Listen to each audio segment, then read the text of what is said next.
आता आम्ही नेहमीप्रमाणे कणकवली एस टी डेपोतून सकाळी सुटणारी 6:15ची कणकवली आचरा मार्गे मालवण ही एस टी बस पकडली आहे आणि आम्ही आमच्या घरी जायला निघालो आहोत। ही कणकवली आचरा मार्गे मालवण एस टी बस खास करून शाळेतल्या मुलांसाठी सोडण्यात येते, कारण शाळेत जाणारी मुलं असतात त्यांना ह्या एस टी बसचा खूप फायदा होतो।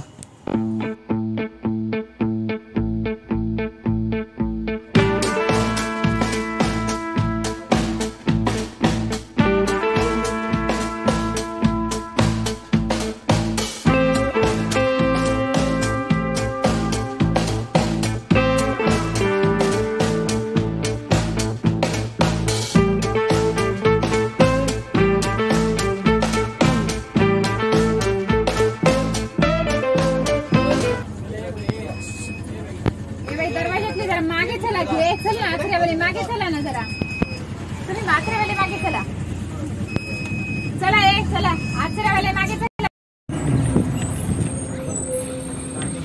चला आचऱ्यावाले मागे चला काय आचरा चल चल मागे चल जिथपर्यंत जागा आहे तिथपर्यंत चालायचं चला मागे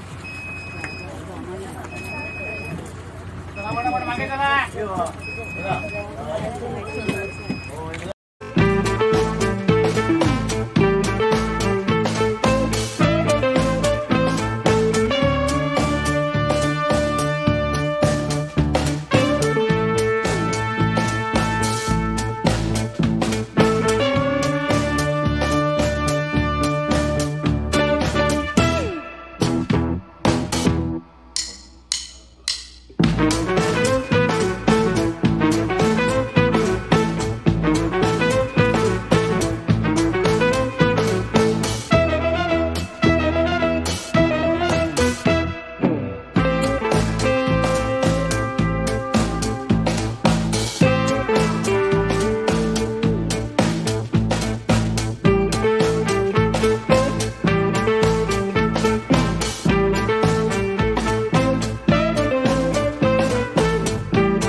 आम्ही आता फायनली आमच्या घरात पोचलो आणि घरी आल्यावर भरपूर गरम व्हायला लागलं, तर आमच्या घराच्या पाठी खाडी आहे, त्या खाडीवर आम्ही आलो आणि खाडीवर अशी थंडगार हवा सुटली आहे। एवढं प्रसन्न वाटायला लागलं की इथेच बसून राहावं असं वाटत लागलं। तरी आम्ही 10-15 मिनटं आम्ही आता आमच्या खाडीवर बसलो आहोत आणि समोर बा ते मच्छीमार आहेत, ते आमच्या खाडीत मासे पकडायला चालले आहेत आणि आकाशात जरा पाऊस येतो असं वाटतंय आणि हवा पण जोरात सुटली आहे आणि पावसाचं वातावरण झालं आहे। आणि हे जे असं पावसाचं वातावरण झालं आहे त्याला कारण हा माणूस आहे, कारण निसर्गाचं चक्र हे माणसाने बदलून टाकलं आहे। कारण बघा आता आपण मुंबईतून जेव्हा गावी निघतो तेव्हा पनवेल, पेन किंवा रसायनी, पुढे आलात तर महाड, चिपळूण आणि रत्नागिरी या ठिकाणी बघा बरेचसे असे केमिकलचे प्रकल्प चालू आहेत। त्यामुळे काय होतं वातावरणातनं जे हवामान आहे ते सगळं दूषित होतं आहे आणि कसं त्यामुळे निसर्गाचं चक्र बदलतं आणि त्यामुळे काय होतं कधी पाऊस पडतो, कधी थंडी लागते आणि कधी उष्णता जाणवते आणि या सर्व गोष्टीला जबाबदार हा माणूस आहे। त्यामुळे माणसानेच हे सगळं निसर्गाचं नुकसान केलं आहे आणि आता काय बघा पाऊस पडला तर हे आंबे आता काजू आले आहेत, त्या सर्वांची आता वाट लागणार आणि याला सर्व जबाबदार आहे तो हा माणूस।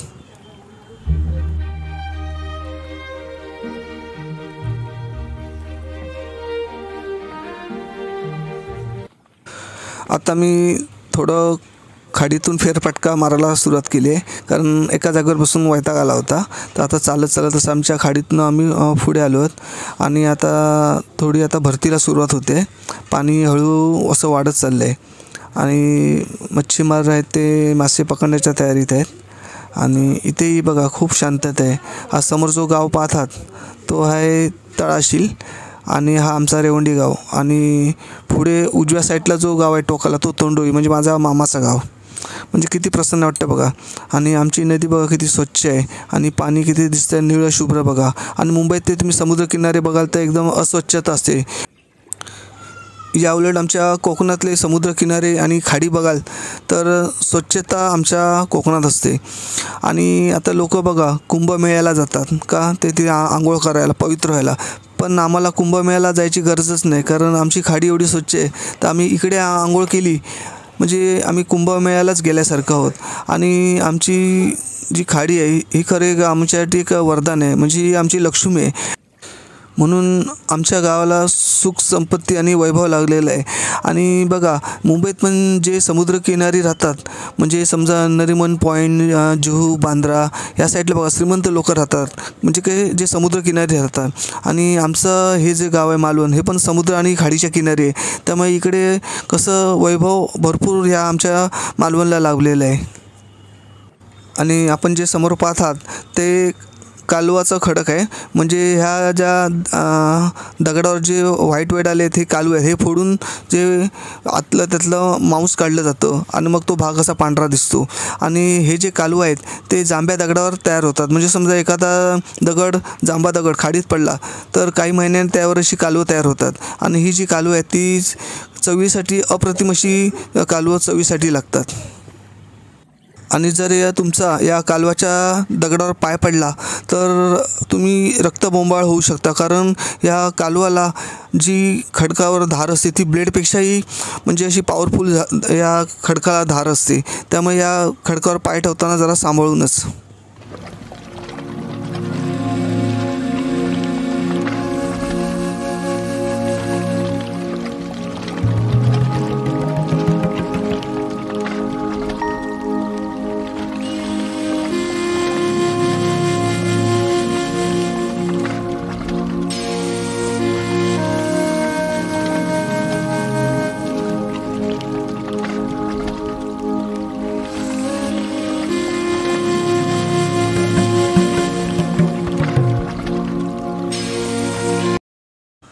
आता आपण घरी जायला निघूया, कारण घरी जाऊन कशी साफसफाई करायची आहे.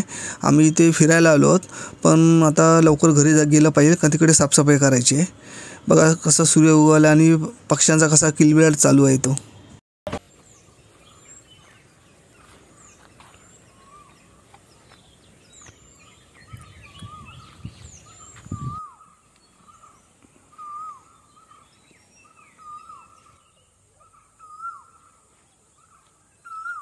आम्ही आता घरी येताना आम्हाला समोर हे दादा दिसले, तर ते जाळ्यात अडकलेले मासे काढत आहेत.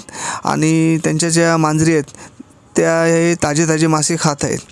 आणि कसं त्यांना जाळ्यात हे मासे खाडीत सापडले, पण कसं आता खाडीचं आता पाणी भरतं आहे आणि पाणी भरत असल्यामुळे कसे ते मासे खाडीत तिकडे सोडवता येत नाही. मग त्यांनी काय केलं, ते जाळं होतं ते घरी त्यांनी आणलं आणि ते आंब्याच्या झाडावर त्यांनी लटकत लावलं. आणि कसं खुर्चीवर बसून ते आता कसं आरामशीर ते जाळ्यातले मासे काढत आहेत.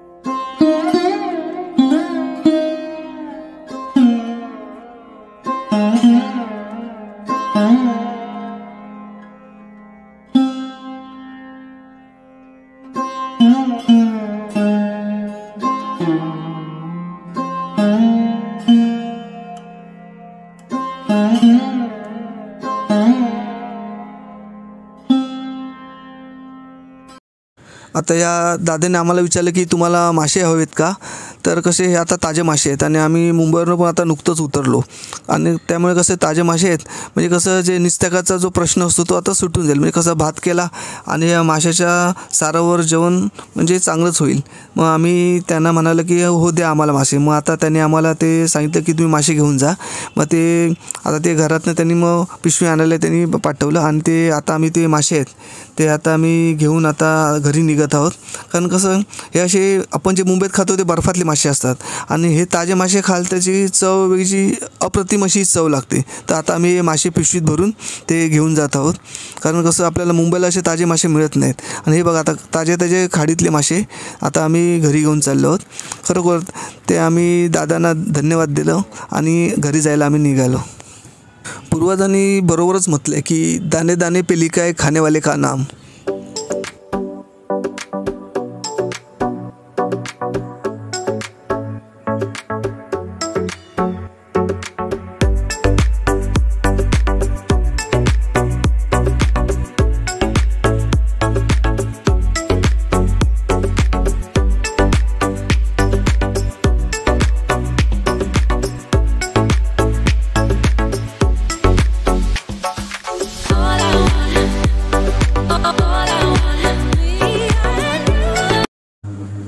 घरी येऊन आता सगळी साफसफाईची कामं चालू आहेत.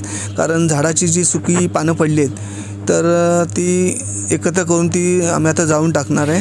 कारण कसं सगळा अवतीभोवती सगळा पतारा पडला होता तर तो आम्ही आता साफसफाई करतो आहे आणि नंतर मग आता जेवणाला सुरुवात होईल.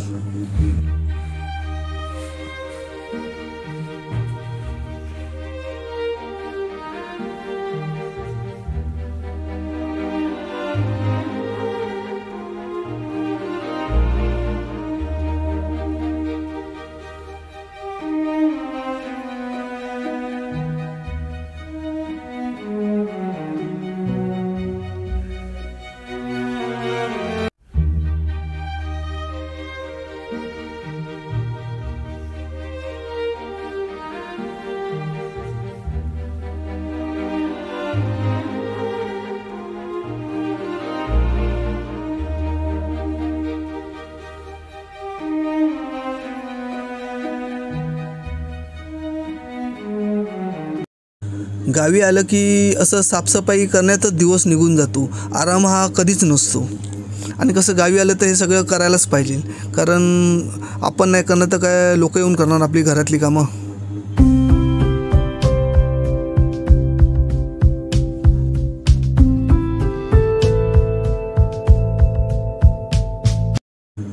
बघा ताजे मासे हे कसे दिसतात, त्यांची जी शायनिंग आहे ती बघा अशी सप्तरंगी दिसते. कारण कसे हे ताजे मासे आहेत आणि आपण जे मुंबईत खातो ते बर्फातले मासे असतात. ते दिसायला असे तुम्हाला त्यांची शायनिंग अशी म्हणजे चकचकीत अशी तुम्हाला दिसणार नाही. हाच मुंबईतले मासे आणि गावच्या माशांमधला फरक असतो.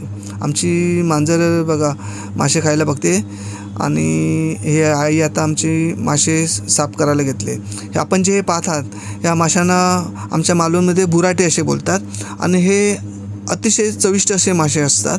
आणि ह्याचं वैशिष्ट्य म्हणजे ह्या माशामध्ये कॅल्शियम भरपूर असतो, जो आपल्या शरीरातील हाडांसाठी आवश्यक असतो. तो कॅल्शियम ह्या माशामधून आपल्याला मिळतो. त्यामुळे तुम्हाला जर कोकणात असे मासे विकत मिळाले तर नक्कीच घ्या.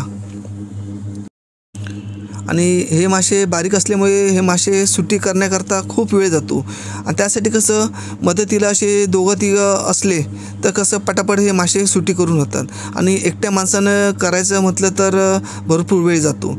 असे मासे खायला लागतात चांगले, पण मेहनत पण तेवढी घ्यावी लागते. आता आमची आई एकटी सगळं साफ करते आणि आम्ही बाकीची इतर कामं करतो आहोत.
आपण जे समोर पाहत आहात ते कांचन वृक्षाचं फूल आहे.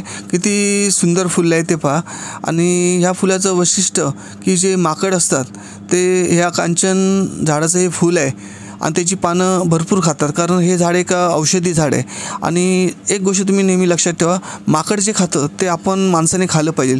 कारण माकड बघा आंब्याची कोवळी पानं खातो. ते का?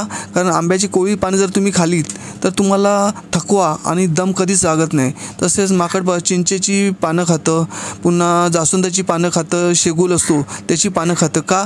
कारण ती पानं खाल्ली तर तुम्हाला कधीच आयुष्यात मुतखडा होणार नाही.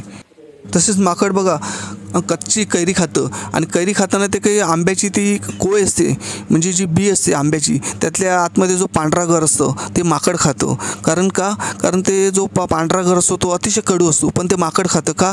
त्यामुळे काय होतं, पोटात जंत होत नाहीत आणि पोटाचे कोणतेच आजार तुम्हाला होणार नाही. त्यामुळे तुम्हीसुद्धा जी आंब्याची कोय असते आणि त्यात जो पांढरा गर असतो तो आवर्जून तुम्ही खा. त्यामुळे तुम्हाला कधीच पोटाचे विकार होणार नाहीत. आपण जे समोर पाहत आहात ते फळ आहे रतांब्याचं. म्हणजे ह्या रतांब्यापासून कोकम तयार केलं जातं. म्हणजे आपले जे सिंधुदुर्गातले जे लोक आहेत ते जेवणामध्ये कोकम वापरतात आणि अलिबागची जी माणसं आहेत ती जेवणामध्ये चिंच वापरतात, कारण त्यांची ते चिंच जास्त पिकते, त्यामुळे ते जेवणात चिंच वापरतात.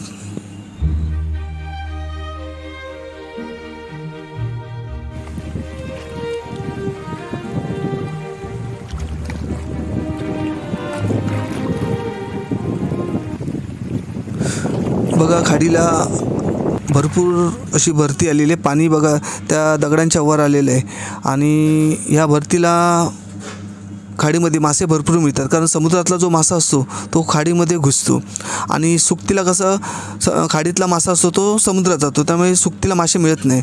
आणि भरतीला मासे मिळत असल्यामुळे जे आपले मच्छीमार आहेत ते भरतीच्या वेळी खाडीमध्ये मासेमारी करतात. बघा किती सुंदर आमची खाडी दिसते बघा. आणि म्हणजे कसं मालवणला म्हणजे एक भारतातलं दुसरं काश्मीर म्हटलं जातं, कारण खरोखरच म्हणजे काश्मीरसारखंच हे मालवण दिसतं पहा. आणि स्वच्छ पाणी आणि स्वच्छ समुद्रकिनारे, आणि इतर तुम्हाला कोणत्या गावात असे स्वच्छ किनारे मिळणार नाही.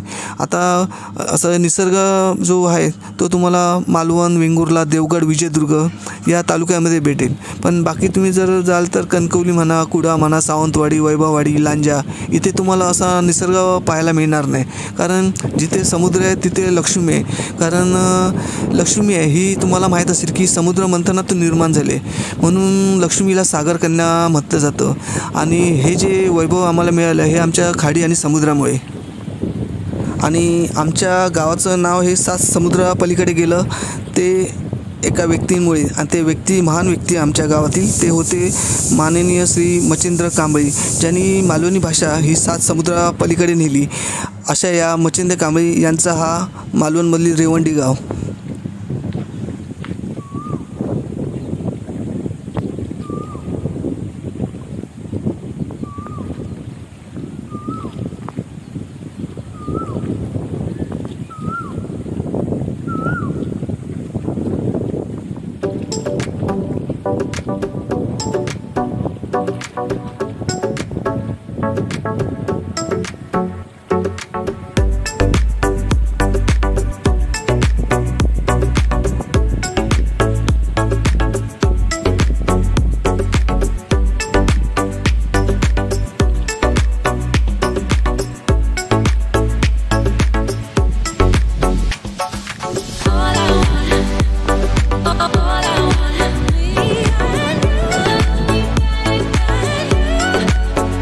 हे बघा झाडावरचे जे आंबे आहेत ते माकडं असे खाऊन असे टाकून देते, त्यामुळे कसं लोकांचं भरपूर नुकसान होतं. मग लोक काय करतायत, जर आता झाडावर आंबे राहिले तर माकडं खाणार, आणि नाहीतर कसं आता पाऊस पडला तर पावसामुळे आंब्याची वाट लागणार, म्हणून लोक आता कसे करतात झाडावरचे जे हापूसचे आंबे आहेत ते काढायला त्यांनी सुरुवात केली आहे. आता बघायला तर आंबा अजून परिपक्व झालेला नाही, पण काय होतं नुकसान होतं आहे म्हणून हे लोक आता हे आंबे काढत आहेत आणि मग आता मार्केटला विकायला पाठवतील.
हा बघा, आंबा अजून कसा परिपूर्ण झालेला नाही आहे.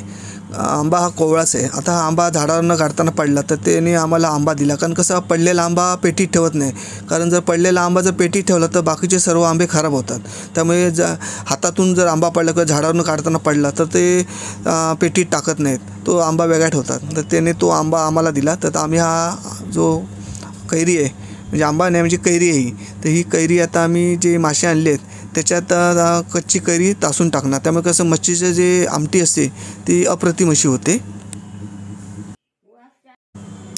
ही बघा, कैरी आम्ही आता तासून घेतली आहेत आणि हे मासे सगळे आता सुटी करून झालेले आहेत आणि त्याला मीठ लावलं. थोडं मीठ लागेपर्यंत ठेवावं लागतं, कारण व्यवस्थित त्या माशांना मीठ लागतं. आणि आता मीठ लागून झालेलं आहे. आता आम्ही त्यामध्ये काय करणार आहे, जो कोकमाचा अवगळ असतो तो त्या मच्छीत टाकणार आहे. थोडं आता मीठ टाकलं आणि थोडा अवगळ टाकला. अवगळाने काय होतं, जे मच्छीचा जो हिवसपणा असतो तो निघून जातो. हा बघा, ओरिजिनल जो कोकमाचा अवगळ असतो त्याचा कलर बघा कसा दिसतो, एकदम असा डार्क लाल असा ओरिजिनल असतो. आणि कधी कधी का ते कोकणात पण अवगळ देताना फसवतात. ते काय करतात, बीट असतं ना त्याचा रस काढतात आणि त्या अवगळमध्ये मिक्स करतात. मग आपल्याला वाटतं की एकदम लाल दिसतो, पण तो ओरिजिनल लाल नसतो, ते बिटाचं पाणी मिक्स करतात. त्यामुळे तुम्ही जर अवगळ विकत घेता तेव्हा म्हणजे एक जे व्यवस्थित चांगलं निरीक्षण करूनच अवगळ विकत घ्या, कारण फसवणूक होण्याची दाट शक्यता असते. आता आम्ही त्यावर हळद टाकली आहे, मालवणी मसाला टाकला. आता मच्छीला मिक्स करणार आणि मग ही मच्छी फ्राय करणार आणि अर्धी मच्छी आहे तिचं आम्ही निस्त्याग करणार. आता आम्ही कैरी तासून घेतली आहे आणि जे मासे आहेत ते आता याच्या आमटीत टाकणार. आम्ही लाल याची म्हणजे निस्त्याग करणार असो, पण मिरची संपली होती. आता मालवणला जायला वेळ नव्हता, मग आम्ही ते हिरवी ते असं निस्त्याग केलं आहे. खरं लाल असतं ते अजून चविष्ट लागतं, हे पण चविष्ट लागतं, पण लाल असा कलर येतो. पण मिरची संपली होती, काश्मीरी मिरची, मग आम्ही असं हिरवी ती आमटी केली आहे. आणि त्याच्यात आता ही कोकमा टाकली आणि कैरी तासून टाकलीच होती आणि त्याच्यात ही कोकमा ॲड केली, त्यामुळे अजून चव येते. आता मग उकळी आली की मग गॅस आम्ही घालून टाकणार. आता ते जे माशाचं निस्त्याग आहे ते आता उकळायला सुरुवात झाली आहे. आता इथून मालवणला जायचं तर आमच्यापासून मालवण 8-9 किलोमीटर आहे. आणि कसं आता मग गावात ज्या एसट्या होत्या दिवसातून 4 वेळा एसट्या यायच्या त्या आता बंद आहेत, पण त्या कोण काही खटपट करत नाहीत. आणि आता रिक्षाने जायचं तर रिक्षाचे जायचे 50 यायचे 50 न झाले 100 रुपये, म्हणजे 4 आण्याची कोंबडी आणि 12 आण्याचा मसाला असं होतं. मग म्हणून विचार केला की जाऊ दे, आता उद्या जर मालवणला बाजारात जाऊ तेव्हा मिरची घेऊन येऊया. आता अर्धे मासे आहेत ते आम्ही आता तव्यावर फ्राय करणार आहे. तर तव्यावर आम्ही तेल टाकून घेतले आणि आता त्या माशांना जे मीठ मसाला हळद लावली होती ते आता मासे ते हळूहळू टाकून तेलावर ते आता फ्राय करणार.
चला, एकदाच आता जेवण तयार झालं आहे तर आम्ही आता जेवायला सुरुवात करतो, कारण भूक पण मरणाची लागली आहे. कारण कसं प्रवासातून आलो आहे, सगळी साफसफाई केली आणि कसं दमाला झालं आहे. तर आता कसं भात आणि ते माशाची आमटी आणि तळलेले मासे ते खायचे आणि थोडा मग दुपारी झोपायचं आणि जरा आराम करायचा.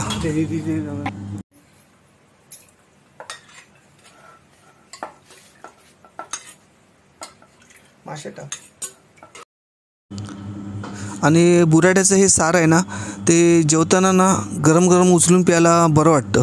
कारण तुम्हाला हे असं मासे मिळते नक्की घ्या, कारण ह्या माशाची चव इतर माशांना येणार नाही, एवढे सुंदर मासे असतात हे.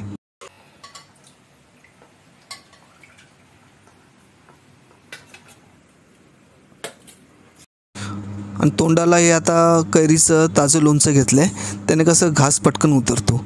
आता थोड्या वेळानं आम्हाला मालवणला पण निघायचं आहे खरेदी करायला.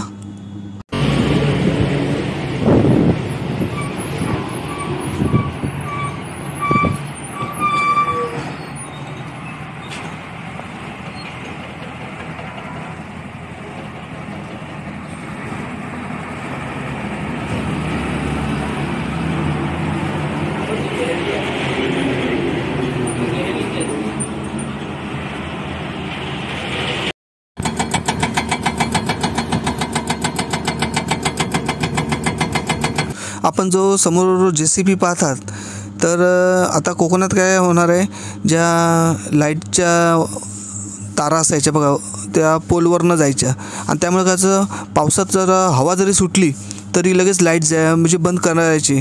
त्यामुळे कसं गरम व्हायचं, आणि हवा सुटल्यामुळे कसं झाडाच्या फांद्या त्या कशा ताऱ्यावर पडतात, त्यामुळे असं शॉर्ट सर्किट होण्याची शक्यता असते. त्यामुळे कशी कोकणात सगळी लाईट जायची, त्यामुळे लोकांना कसं रात्र झोप नसायची, कशी मच्छर चावायची.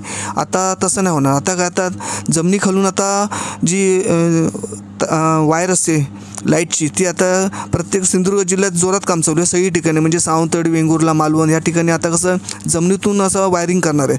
त्यामुळे कसं पाऊस झाला, वादळ झाला तरी आता काही भीती राहणार नाही. त्यामुळे कशी लाईट जाण्याची आता शक्यता कमी होणार आहे. आता हे त्या खड्डा खणतात, आणि त्या खड्ड्याच्या खाली हे असे पाईप आहेत अर्धे कटिंगवाले, ते टाकतात, आणि त्याच्यावर ही अशी वायर टाकतात. त्यामुळे कशी वायर ही सुरक्षित राहणार, आणि जमिनीच्या खाली अशी आता वायर टाकून देतात, आणि मग वर माती टाकून ती वायर बुजवली जाते. त्यामुळे काय आता म्हणजे आपल्या सिंधुदुर्गातील लोकांना आता पावसातले आता काय जे टेन्शन होतं ते आता निघून जाणार आहे. त्यामुळे आता पावसात जरी जोरात पाऊस झाला, वादळ सुटलं तरी आता लाईट जाणार नाही कोकणात. आता ही म्हणजे एक चांगली सोय करून दिलेली आहे MSABने. आता कोकणात दुसरं टेन्शन वाढले की कोकणात आता गावोगावी चोऱ्या व्हायला लागलेत. त्यामुळे आता प्रत्येक गावामध्ये आता असे बॅनर लावण्यात येतात. तर हा बॅनर आहे तो पूर्ण एकदा नीट वाचून घ्या.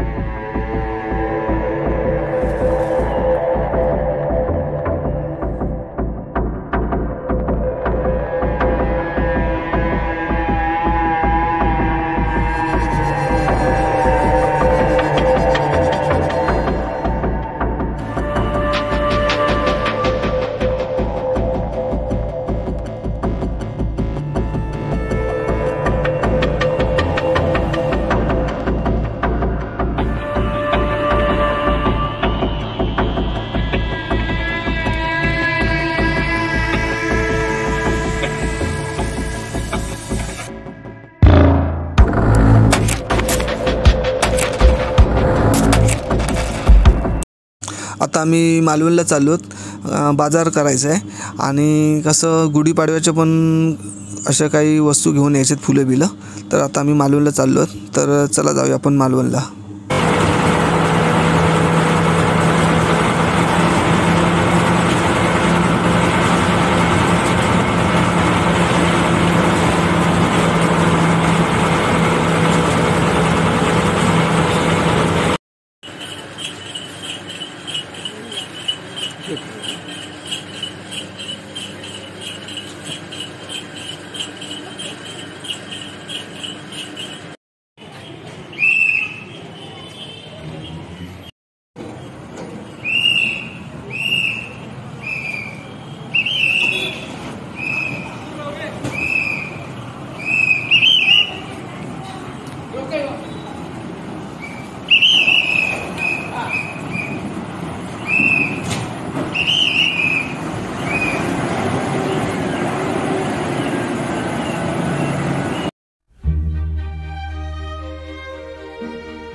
आता मालवणचा जो जुना एस टी डेपो होता तो आता तोडून त्या डेपोच्या मागे आता नवीन एस टी डेपो बांधत आहेत आणि त्याचं काम हे आता जोरात चालू आहे. हा पहा आता मालवणचा नवीन एस टी डेपो. आता ते रंगाचं काम चालू आहे, पुन्हा नवीन स्लायडिंग लावत आहेत आणि रंगकाम हे जोरात इथे चालू आहे. तर हा असा आता असणार आहे मालवणचा नवीन एस टी डेपो. आणि ह्या एस टी डेपोचं बहुतेक उद्घाटन 1 जूनला होण्याची शक्यता आहे, कारण 1 जून म्हणजे आपल्या लालपरीचा वाढदिवस म्हणजे वर्धापन दिन. ह्या 1 जून दिवशी शक्यतो हा मालवण डेपोचं उद्घाटन होऊ शकतं.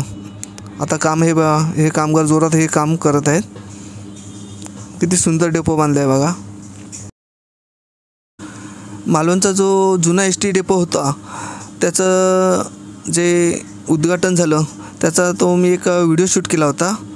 हे बघा, महाराष्ट्र राज्य मार्ग परिवहन महामंडळ रत्नागिरी विभाग म्हणजे आमचा सिंधुदुर्ग जिल्हा आधी रत्नागिरी जिल्हा म्हणून ओळखला जायचा. साधारण वाटतं 1981-82ला हा वेगळा जिल्हा झाला, त्याचं नाव मग सिंधुदुर्ग झालं. त्याच्या आधी रत्नागिरी म्हणून मालवणला ओळखलं जायचं, रत्नागिरी जिल्हा म्हणून. तर बघा, रत्नागिरी विभाग बसस्थानक मालवण कोनशिला व भूमिपूजन समारंभ माननीय श्री भाई शेट्टे सदस्य महाराष्ट्र राज्य मार्ग परिवहन महामंडळ यांच्या शुभ हस्ते, माननीय ॲडव्होकेट श्री अवचार सदस्य महाराष्ट्र राज्य मार्ग परिवहन महामंडळ यांच्या अध्यक्षतेखाली, माननीय श्री प्रल्हादराव देशमुख सदस्य महाराष्ट्र राज्य मार्ग परिवहन महामंडळ यांच्या उपस्थितीत दिनांक 7 ऑगस्ट 1978 साली बघा, आमचा जो जुना डेपो होता मालवणचा तो 7 ऑगस्ट 1978 साली त्याचं भूमिपूजन झालं. आता हा मी व्हिडिओ शूट केला होता म्हणून त्याची एक अशी आठवण राहिली कायमची.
आता मालवणच्या बाजारात आलो जरा खरेदी करायला. हे बघा, आंबे पण आलेत बाजारात.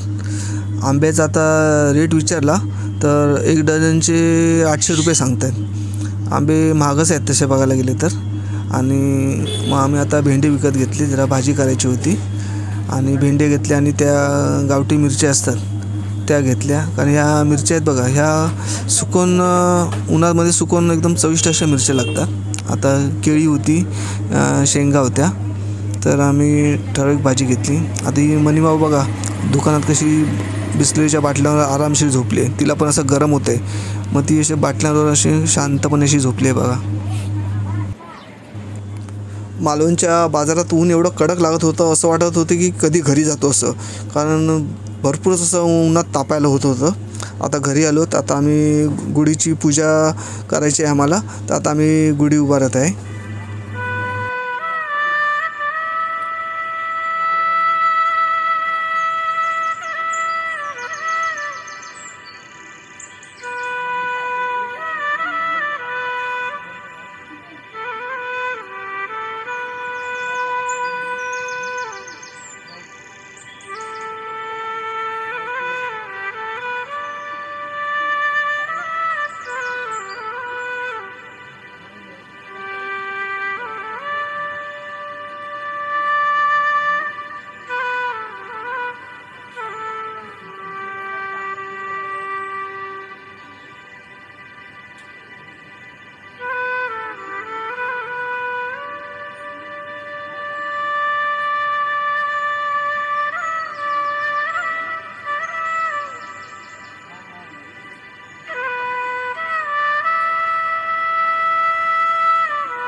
आता आम्ही मुंबईला जायला निघालो. तर आता आम्हाला दुपारची आचरा मालवण गाडी भेटली. आता ती पकडून आम्ही आता मालवणला चाललो आहोत.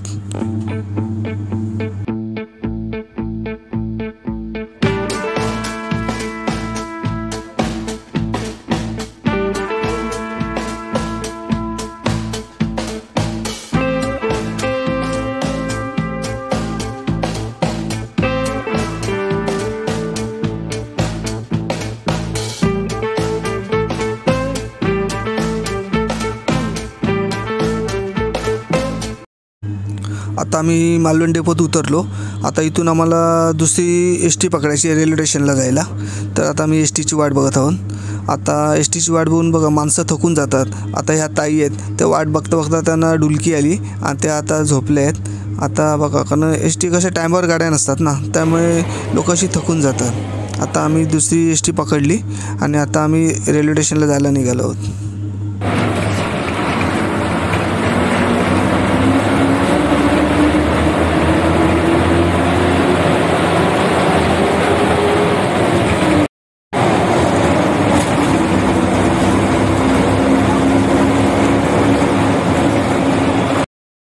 आम्ही आता सावंतवाडी एस टी डेपोत उतरलो आहोत आणि आता इथून आम्हाला रेल्वे स्टेशनला जायचं आहे.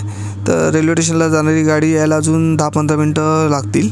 तोपर्यंत आम्ही दुसऱ्या गाडीची वाट बघतोय. ही समोरची गाडी लागली आहे ती बघा सावंतवाडी कुणकेश्वर. आता ही गाडी आमच्या मालवणच्या इथून जाते. इथून 4ला सुटते सावंतवाडीवरून आणि कुणकेश्वरला साधारण 6:30-7ला कुणकेश्वरला पोचते. आणि ही आमच्या मालवणमधून जाणारी गाडी आहे. त्यामुळे ही गाडी आम्हाला म्हणजे आमच्या गावी जायला खूप फायद्याची पडते. हे सावंतवाडी एस टी डेपोच्या मागच्या साईडला दीपक केसरकर साहेबांचं एक कार्यालय आहे आणि त्या कार्यालयाच्याच बाजूला बघा हे फणसाचं झाड दिसते. त्या फणसाच्या झाडाला एवढे फणस लागले आहेत तर असे फणस मी माझ्या आयुष्यात कधीच पाहिले नव्हते. तर आता तुम्हाला मी झूम करून दाखवतो किती फणस या झाडाला आले ते पहा. बघा झाडाच्या मुळापासून म्हणजे अक्षरशः जमिनीला ते फणस टेकलेत आणि फणस पण किती मोठे आहेत ते बघा. प्रत्येक झाडाच्या फांदीला हे असे एवढे फणस लागलेत बघा. सर्व बाजूने हे झाड धरलेलं आहे बघा. वरपासून ते खालपर्यंत किती फणस लागतात बघा झाडाला. कारण असे फणस मी पहिल्यांदाच असे पाहिलेत. बघा किती फणस आहेत ते झाडाच्या मुळालाच किती फणस आहेत ते बघा. आणि त्या वरच्या शेंड्यापर्यंत फणस झाडाला लागले आहेत. आता ह्या झाडाच्या उजव्या बाजूला पण बघा जमिनीवर किती फणस लागले आहेत ते हे बघा. ह्या साईडला पण बघा जमिनीवर किती फणस लोळत आहेत. एवढे फणस लागले ना. असं फणसाचं झाड मी कधीच पाहिलं नव्हतं.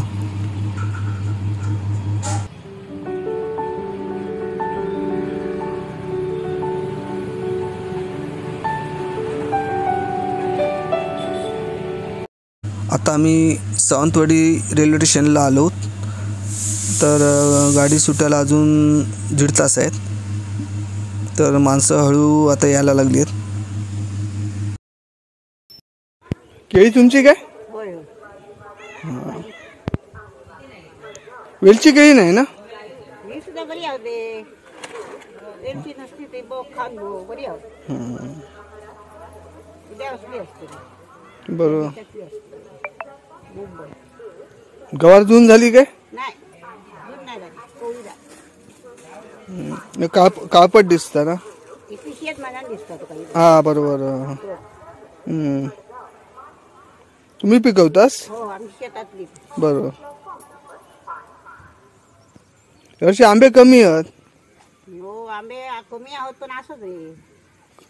आता होय तसे घेऊन नाचाचू ना कारण जाग्यावर आपली थैले थैच्या होय खपणार नाही. 2 डझन आंबे 3 दिवस खपवले. काल खपवले. तसे हापूसचे? हापूस हो हा हो बरे होते हापूस. रात्री मध्ये थै लावून त्या गाडी खपय ह्या का म्हसल्या माणसाने घेतल्याने.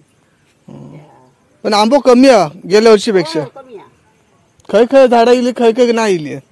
ते गावले ते का गावले असं आता सध्या उरबडून काढतात तसले पाऊस येता ना. हा पाऊस येतो ना. कोवळे आंबे काढतात. कोवळेच काढतात. तुमची झाड आहेत आंब्याची? हो आमच्या किती आहेत कलमा? आमची 10 कलमा हो 10-12 कलमा पण 2-3-5 कलमा लागते. 5-6 इली आहेत? 5 इली भरपूर इली आहेत? नाही भरपूर कमी आहे. पातळ. काढलास आंबे? हो एकदा काढले मोठे मोठे बघून. हा जून आंबो की कोवळं होतो? होतो साधारण एकदम जून नाही आणि एकदम कोवळं नाही मधोमध काढलं उजाळलेलं. बरोबर. कोवळं काढून पण उपयोग काळं पडतं. पिवळं आणि ह्या झालो ना लाल लाल कलर तो काढलो. हा तेच ते रावळे आंबे पण काही दिसत नाहीत. नाही त्यावर नाही असं. काजू पण कमी आहे यावर्षी. काजू सुद्धा कमी. कशामुळे खार पडल्यामुळे काय? होय होय हात मध्ये पडली ना. हा आणि आंब्याच्या झाडांका नवीन पालवी येईल तर आंबे कसं मोरणार नाही ना. आता काय आता पाहिलेले आता काय लागतं ते. आता काय नाही आंबे पाहिले. आता हिरवी गार झाली झाडा सगळी. फणस पण हळद दिसले. सावंतवाडीत भरपूर फणस दिसले. हो हा भरपूर आमच्या मालवणला नाहीत काय. फणस भरपूर आहोत आहोत ते भरपूर आधी ते जागा बघितलंय रे काय करशी. आधी जागा भरपूर आहे गाडी हा कोण पुढे गर्दी वाटतं की आता कोण नाही आहे ते. हो गाडी सुटाक टाइम हा. गाडी सुटाक टाइम हा. हो 8 वाजता हा वाली बिली ना ना वाली वांगी येते अजून दोघांना होय रे त्या माहिती आहे का आरंद गाडी दिलंय ना माझी मी येईल का.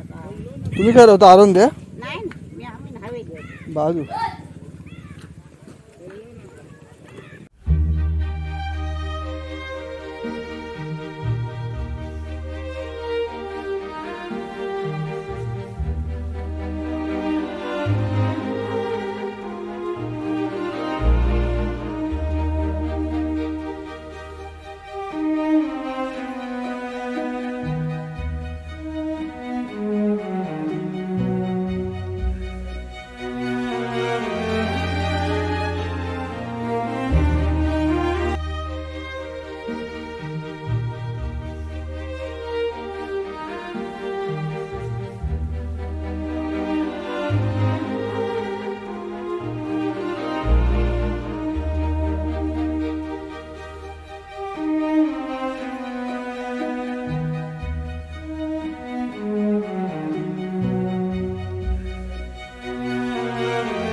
तुम्ही जर चॅनलला नवीन असाल तर चॅनलला सबस्क्राईब करायला विसरू नका.